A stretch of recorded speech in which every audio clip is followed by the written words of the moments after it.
নমস্কাৰ বন্ধুসকল, আপোনালোকক মোৰ SN স্পকেন চেনেলটোলৈ স্বাগতম জনালোঁ। যিহেতুকে কালি মই যিটো ভিডিঅ' দিছিলোঁ সেই ভিডিঅ'টোত মানে প্ৰব্লেম এটা দিছিলে, মানে কি ইংলিছত মানে ট্ৰেন্সলেট হৈ গৈছিলে, যিহেতু অটো ডাবিত হৈ গৈছিলে।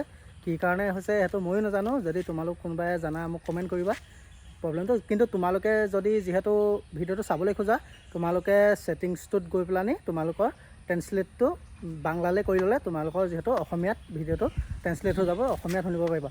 আৰু যিহেতু কালি ভিডিঅ'টোত মানে বহুতকেইটা কমেণ্ট পাইছিলোঁ মই, যিকেইটা কমেণ্ট মানে কি তোমালোকৰ কাৰণে বহুত গুৰুত্বপূৰ্ণ। যিহেতু যিসকলে চতুৰ্থ বৰ্গৰ যিসকলে মানে ইণ্টাৰভিউ দি আহিলে তেওঁলোকৰ কাৰণে কমেণ্টকেইটা গোটেইকেইটাই গুৰুত্বপূৰ্ণ কমেণ্ট। সেয়েহে মই তোমালোকক ভিডিঅ' সহকাৰে তোমালোকক জনাম বুলি ভাবিছোঁ।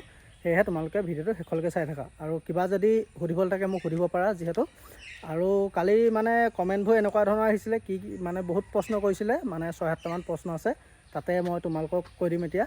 মানে তোমালোকৰ প্ৰথম কমেণ্টটো আহিছিলে যে ৱাটাৰ কেৰিয়াৰৰ কাম কি। যিহেতু তোমালোকে গম পাইছা ৱাটাৰ কেৰিয়াৰৰ, তোমালোকে যদি প্লাটুনত যোৱা, এটা প্লাটুন এতিয়া হেডকোৱাৰ্টাৰ থাকে বেটেলিয়ানত, আৰু প্লাটুন থাকে। প্লাটুনত যদি যোৱা তুমি, ৱাটাৰ কেৰিয়াৰজনে কুকমেনজনৰ লগত মানে হেল্প কৰিব লাগিব। যিহেতু কুকমেনৰ হেল্পাৰ দিয়ে ৱাটাৰ কেৰিয়াৰ এজন। আৰু যদি তুমি বেটেলিয়ানত থাকা বা হেডকোৱাৰ্টাৰত থাকা, তেতিয়া হেডকোৱাৰ্টাৰত তুমি ৱাটাৰ কেৰিয়াৰ ক'ৰবাত পানী চানী যোগাৰ দিয়া, বা বাংলাত পানী যোগাৰ দিয়া এনেকুৱা ধৰণৰ, বা ক'ৰবাত পাইপত যদি কিবা পানী ক'ৰবাত লিকেজ হৈছে এনেকুৱা ধৰণৰ প্লাম্বাৰৰ সৈতে সহায় কৰি প্লাম্বাৰৰ লগত লৈ পেলানি মানে ৱাটাৰ কেৰিয়াৰজনে তেওঁক হেল্প কৰি দিব লাগিব। মানে ৱাটাৰ কেয়াৰ কাম তেনেকুৱাই। আৰু তাৰপিছত সুধিছে যে ৰিজাল্ট কেতিয়া দিব। সেইটোতো চবেই গম পায়ে, যিহেতু CM ছাৰে আমাক কৈছে যিহেতু 9 অক্টোবৰত ৰিজাল্ট দিব আৰু 10 তাৰিখে এপইণ্টমেণ্ট দিব। তাৰ আগত যদি কিবা নটিচ আহে মই আপোনালোকক জনাম বাৰু। আৰু মোৰ মতে 9 তাৰিখে দিব ৰিজাল্ট, আৰু 10 তাৰিখে এপইণ্টমেণ্ট দিব। আৰু তাৰপিছত সুধিছে যে প্ৰথম যেতিয়া চতুৰ্থ বৰ্গৰ কৰ্মচাৰী মানে যেতিয়া ভৰ্তি হ'ব, তেতিয়া প্ৰথম চেলাৰী কিমান। এতিয়া তোমালোকে এটা কথা চিন্তা কৰা, যিহেতু মানে কি তুমি যোনটো পোষ্টত প্ৰিফাৰেঞ্চ দিছিলা, প্ৰিফাৰেঞ্চৰ ওপৰতহে তোমাৰ মানে চেলাৰীটো আহিব। যিহেতু তুমি যদি অসম পুলিচত যদি প্ৰিফাৰেঞ্চ দিছিলা, তেতিয়াহ'লে তোমাৰ চেলাৰীটো বহুত কম আহিব। যিহেতু মিনিমাম তোমাৰ 24,500 মান টকা আহিব যদি অসম পুলিচত দিছিলা। আৰু যদি কামাণ্ডো বেটেলিয়ানত দিছিলা প্ৰথম প্ৰিফাৰেঞ্চ, তেতিয়া তোমাৰ 27,064 মানে 27,060 টকাই ধৰা আৰু 27,060 টকা প্ৰথম চেলাৰী আহিব। তাৰপিছত তোমাৰ প্ৰতি 6 মাহৰ মূৰে বাঢ়ি এতিয়া বৰ্তমান আমাৰ 33,000 হৈছেগৈ। কালি মই কৈছোঁৱে, তাৰে যেনিবা 2700 টকা আমাৰ NPSত কাটে। আৰু তাৰ পিছৰ প্ৰশ্নটো আছিলে কি তোমালোকৰ আৰ্মছ পোৱা নাই। যিহেতু চতুৰ্থ বৰ্গৰ কৰ্মচাৰী আৰ্মছ ইছ্যু নাই। যিহেতু আমাৰ ডিউটি তেনেকৈ যাব নালাগে, যিহেতু আমাৰ বেটেলিয়ানৰ ভিতৰতে থাকিব লাগে। আমাৰ যিসকল আমাৰ কনিষ্টেবল বা হাবিলদাৰ আছে তেওঁলোকক সহায় কৰা, যিহেতু খানা বনোৱাত সহায় কৰা, কেম্পটো চাফ চিকুণকৈ ৰখা, এনেকুৱা ধৰণৰ কামবোৰে চতুৰ্থ বৰ্গৰ কৰ্মচাৰী হয়। যিহেতু তোমালোকে গম পোৱাই, যিহেতু বহুতে গম পায় বাৰু। যিসকলে কমেণ্ট কৰিছা তেওঁলোকক কৈছোঁ। তাৰপিছত সুধিছে যে তোমালোকৰ ড্ৰেছ আছেনে নাই। ড্ৰেছ যিহেতু তোমালোকে যদি এটা বেটেলিয়ানত কাম কৰিবলৈ আহা, তোমালোকৰ ড্ৰেছ আছেনে নাই মানে আমাৰ পাৰ্মানেণ্টলি ড্ৰেছ নাই। যিহেতু কিন্তু আমাৰ যদি এতিয়া ৰাতিপুৱা যদি তুমি পিটিত মিলা, বা সন্ধিয়া গন্তিত মিলা, দুপৰীয়া গন্তিত মিলা, আমাৰ কামাণ্ডোসকলে আমাৰ ব্লেক টি-চাৰ্ট আৰু ব্লেক পেণ্ট, মানে যিহেতু জংগল জোতা যিহেতু ব্লেক, আমাৰ অলৰেডি মানে টি-চাৰ্টৰ সৈতে আমাৰ ফুল ব্লেকেই হ'ব লাগে। তেতিয়াহে আমাৰ গন্তিত মিলিবলৈ দিয়ে। যিহেতু মানে এটা ডিচিপ্লিন আহি যায়, যিহেতু সেয়েহে সেই ডিচিপ্লিনটো মানে দেখাবলৈ হ'লে মানে আমাৰ ড্ৰেছযোৰ মানে চবৰে ব্লেক। যিহেতু চতুৰ্থ বৰ্গৰ পৰা ধৰি হাবিলদাৰৰ পৰা ধৰি আমাৰ কনিষ্টেবল চব একেই। তাৰপিছত আৰু দুজন মানে সুধিছিলে যে কি তোমালোকৰ মানে ট্ৰেইনিং হয়নে নহয়। যিহেতু চতুৰ্থ বৰ্গৰ কৰ্মচাৰী ট্ৰেইনিং হয়নে নহয়। যিহেতু চতুৰ্থ বৰ্গৰ কৰ্মচাৰী ট্ৰেইনিং হয়, যিহেতু তোমালোকৰ কম দিন হ'ব, 21 দিন হয় যিহেতু। আৰু যিহেতু তোমালোকৰ হেডকোৱাৰ্টাৰত নিজৰ পুলিচত পালে নিজৰ যিটো হেডকোৱাৰ্টাৰত জইনিং আহে, সেই হেডকোৱাৰ্টাৰতে তোমালোকৰ ট্ৰেইনিং হ'ব। কিন্তু যদি আমাৰ কামাণ্ডো বেটেলিয়ানত যদি জইনিং হয়, তেতিয়াহ'লে আমাৰ মান্দাকাটা, যিহেতু যোৱা বছৰ মানে মান্দাকাটাত আমাৰ ট্ৰেইনিং হৈছিলে, 21 দিনীয়া ট্ৰেইনিং এটা হৈছিলে। তাতে তোমালোকৰ কি হ'ব কি হয় সুধিছিলে ট্ৰেইনিঙত। কি হয় মানে মই কালি ভিডিঅ'ত অলপ কৈছিলোঁৱে তোমালোকক।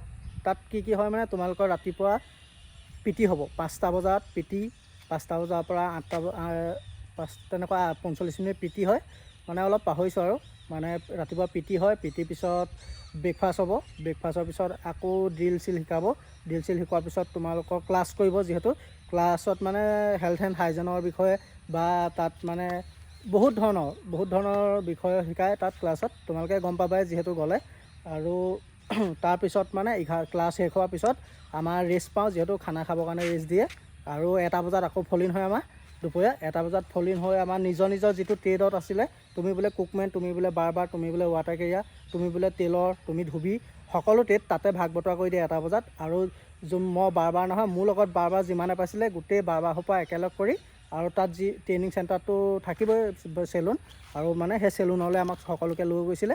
আৰু চেলুনত মানে আমাক চুলি কাটিবলৈ শিকাইছিলে, যিসকলে নাজানে, যিহেতু বহুতে নজনালৈও আহি যায়, আৰু যিসকলে নাজানে আমাক তালৈ লৈ গৈছিলে, আৰু যিসকলে জানে তাত চুলি কাটিবলৈ দিয়া হৈছিলে। চবকে মানে চুলি কাটিবলৈ দিয়া হয়। কুকমেনকো তেনেকৈ মানে আগৰ পুৰণা কুকমেনকেইজনৰ লগত সহায় কৰিবলৈ বা পাচলি কাটিবলৈ ধৰক তেনেকুৱা ধৰণৰ কামবোৰ মানে তাত কৰিবলৈ দিছিলে। আৰু তাৰপিছত আমাৰ সেইটো তেতিয়া 4টা বজালৈকে আছিলে, 4টা বজালৈকে আছিলে। 1টা বজাৰ পৰা 4টা নহয়, আমাৰ 3টা বজালৈকে আছিলে। আমাৰ 3টা বজাত আকৌ ৰেষ্ট দিয়ে, আমি ৰুমত গৈ গা পা ধুই আকৌ সন্ধিয়া আমাৰ 6:30 বজাত আকৌ গন্তি হয়। যিহেতু ফৌজত আহিলে মাত্ৰ তুমি 4th গ্ৰেড হওক বা চিপাহী হওক, যিয়ে নহওক 4th গ্ৰেড হ'লেও তোমাৰ 3 টাইম গন্তি হ'বই, যিহেতু ৰাতিপুৱা একবাৰ, দুপৰীয়া একবাৰ আৰু ৰাতি একবাৰ। আৰু তাৰপিছত মানে আৰু এটা সুধিছিলে যে জইনিং প্ৰচেছটো বতাবলৈ কৈছিলে। জইনিং প্ৰচেছটো এতিয়া তোমালোকে যিহেতু এপইণ্টমেণ্টত গম পাবাই, এপইণ্টমেণ্টত লিখা দিব তোমালোকৰ কি ডকুমেণ্ট লাগিব। আৰু মই আগৰ ভিডিঅ'ত কৈছিলোঁৱে, যিহেতু তোমালোকৰ যিদিনাখন ৰিজাল্ট দিব, ৰিজাল্টৰ পিছদিনাখন এপইণ্টমেণ্ট দিব। এপইণ্টমেণ্টত তোমালোকৰ এপইণ্টমেণ্ট তুমি গুৱাহাটী গ'লেও পাবা, এপইণ্টমেণ্ট গুৱাহাটী নগ'লেও পাবা। যিহেতু গ'লে ভাল, যিহেতু গোটেই অল আছামৰ গোটেই কেণ্ডিডেটবোৰ গোট খায় তাত চাকৰি পোৱা, তাতে মাক দেউতাকো সকলো গোট খায়। কিন্তু নগ'লেও তুমি সেইখন অনলাইনতে ডাউনলোড কৰিব লাগিব, যিহেতু এপইণ্টমেণ্ট তোমাৰ অফলাইনত খুব বেছি 5জনক দিব, অল আছামত যিকেইজন হাই ৰেংকত যায়। যিহেতু টপ 10লৈকে দিয়ে, আৰু মানে ABUB হাইষ্ট মাৰ্ক পোৱা 5জনমানলৈকে দিয়ে, ধৰক গ্ৰেড 4 হাইষ্ট মাৰ্ক পোৱা 5জনলৈকে, এনেকুৱা ধৰণৰ 5জনকহে দিয়ে। আৰু তেনেকৈ তুমি তালৈ গ'লেও তুমি এপইণ্টমেণ্ট পাবা, নগ'লেও তুমি মোবাইলতে ডাউনলোড কৰিব পাৰিবা।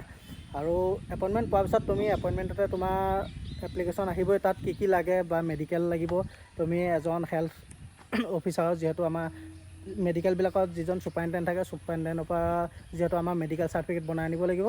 আৰু সেই মেডিকেল চাৰ্টিফিকেটখন বনাবলৈ হ'লে তোমালোকৰ ব্লাড টেষ্ট আৰু তোমালোকৰ হিমগ্ল'বিন এনেকৈ চেক কৰি দিব, আৰু চকু পৰীক্ষা কৰি মানে সকলো টেষ্ট কৰি তুমি সেই ফৰ্ম এখন ফিল আপ কৰি ছুপাৰিনটেণ্ডেণ্টক দিলে তোমাক চাৰ্টিফিকেট তেওঁলোকে দি দিব।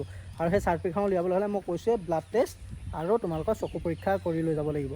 আৰু তাৰপিছত তোমালোকে ক'ড এপিট এটা বনাব লাগিব, তাতে তুমি যে অসম চৰকাৰৰ ধৰক 14 বৰ্গৰ কৰ্মচাৰী এনেকৈ ক'ত মানে চাকৰি পালেও এনেকৈ ক'ড এপিট বনাব লাগিব। সেইটো তোমালোকৰ মেথডটো তাত দিয়ে দিব, এপইণ্টমেণ্টত যিদিনাখন তোমালোকে ডাউনলোড কৰিবা সেইদিনাখন তোমালোকে গম পাই যাবা। আৰু তাৰপিছত দুজন মানে আৰু কমেণ্ট কৰিছিলে, মই সেই কমেণ্টকেইটাও তোমালোকক কৈ দিছোঁ কি কৈছিলে।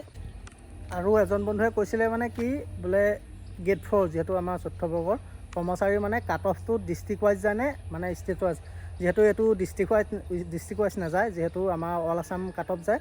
যিহেতু যোৱাবাৰ আমি পাওঁতে মই পাইছিলোঁ 38 পইণ্ট কিমান পাইছিলোঁ চামথিং। এইবাৰ মিনিমাম মোৰ তেতিয়া UR কেটেগৰীত আহিছিলে, যিহেতু কামাণ্ডো বেটেলিয়নত আহিছিলে। যিহেতু মই প্ৰথম প্ৰিফাৰেঞ্চ কামাণ্ডোত দিছিলোঁ, সেয়েহে মোৰ কামাণ্ডো বেটেলিয়নত আহিছিলে। তোমালোকে যিসকলে প্ৰথম প্ৰিফাৰেঞ্চ কামাণ্ডোত দিছা তেওঁলোকৰ কামাণ্ডোতে আহিব।